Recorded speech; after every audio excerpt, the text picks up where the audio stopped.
Mes chers amis québécois, on est le 8 décembre 2017 et je suis dans le purgatoire Facebook depuis hier. Facebook me donne 30 jours pour expier un péché. Quel péché? Celui d'avoir publié ce montage photo de ma création, montage que Facebook a retiré de ma page.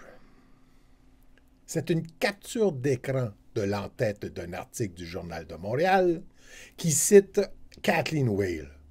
Elle dit « Bonjour, hi est un signe de respect ». Kathleen Whale est en effet une militante très active dans le mouvement pour l'anglicisation de la ville de Montréal. Dans un Québec francophone qui peine à défendre sa langue au milieu d'une majorité anglophone. Elle appelle ça un signe de respect. Sur cette capture d'écran, j'ai donc copié-collé une image du plus grand humoriste français, Dieudonné Mbala Mbala, ainsi que le titre de sa chanson très populaire, Chaud Ananas, que les Français et la grande majorité des communautés immigrantes qui composent la France d'aujourd'hui adorent chanter en groupe. Ah! Chaud Ananas! Chaud, chaud, chaud Ananas! Tu me tiens par le chaud, je te tiens par l'ananas. Chaud, chaud, chaud Ananas! Allez, on bouge les culs! Allez, Jean-Marc, break musical! Wouh! Fais chauffer le bon tapis, putain! Faut bouger les culs, les mecs! Allez, on y va! Ananas!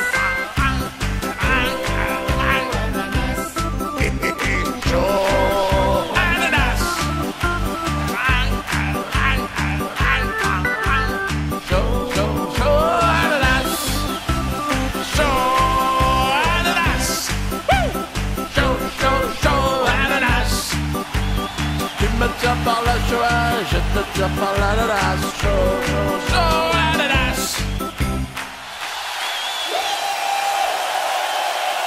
J'ai donc rajouté le mot « aussi », suggérant ainsi que cette chanson est tout autant un signe de respect que le « Bonjour, hi » de Kathleen Whale. Alors moi, dans mon purgatoire, j'aimerais bien expier mon péché, mais voudrais qu'on me précise où il se trouve, ce péché. Car comme raison de cette décision, le censeur m'a envoyé ce message. Nous avons retiré cette image car elle ne respecte pas une de nos politiques. Il est interdit de cibler des personnes sur la base de caractéristiques personnelles telles que la race, l'appartenance ethnique, la couleur, la nationalité, la religion, le sexe, l'orientation sexuelle, l'identité sexuelle, le statut familial, le handicap, les troubles médicaux et les maladies génétiques, ou inciter à la discrimination. Ciblage. J'ai donc vérifié dans les règles. Et le ciblage concerne les publicités. Mon image a donc été considérée comme une publicité. Ce que le censeur m'a envoyé n'est pas une règle, mais une espèce de sandwich qu'il a fabriqué lui-même en mixant la règle 3 avec la règle 7. Des montages photos de Kathleen Whale avec Dieudo, là, j'en ai des centaines dans ma section photos. Elles n'ont jamais fait l'objet de censure. Peut-être que c'est juste un censeur anglophone, ou qui ne porte pas les humoristes noirs dans son cœur. C'est possible. Mais le moment choisi n'est pas anodin. Cette censure arrive lorsque ça fait 2 jours que la femme du chef du Parti québécois, Jean-François Lisée, est très active sur ma page, à tenter de me convaincre de cesser de critiquer le parti de son mari.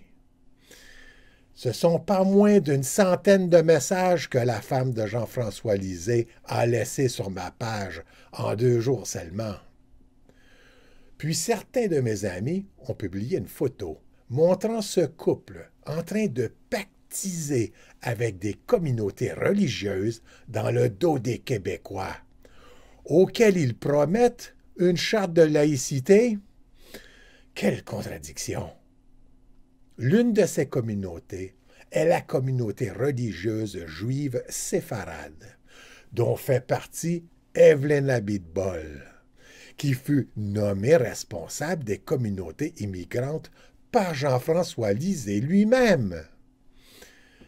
En contradiction flagrante du principe de laïcité. Mais ce n'est pas tout. Le censeur a agi juste après l'annonce de l'agression sauvage des terroristes Antifa contre les journalistes de DMS, McClove et Caporal. Un événement que je m'apprêtais à rediffuser moi-même.